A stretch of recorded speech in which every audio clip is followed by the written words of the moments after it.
বিসমিল্লাহির রহমানির রহিম। সম্মানিত শিক্ষার্থীবৃন্দ, আসসালামু আলাইকুম। আজকে নতুন একটা ভিডিও নিয়ে এসেছি।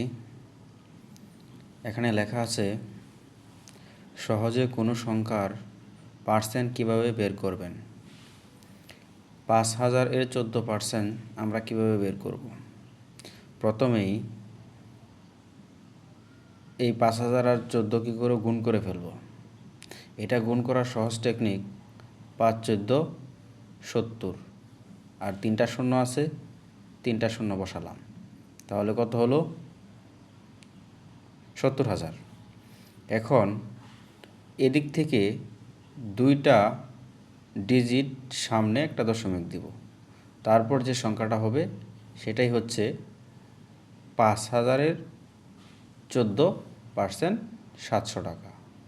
ঠিক একইভাবে ২,০০০-এর 13%, তাহলে সেক্ষেত্রে 13 দুগুণে 26, শূন্য দুটা বসালাম।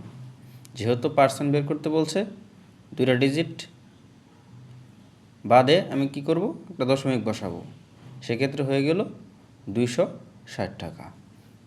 নতুন ভিডিও পেতে সাথেই থাকুন। আর 20,০০০ এর 4% কত, কমেন্ট করে বলুন।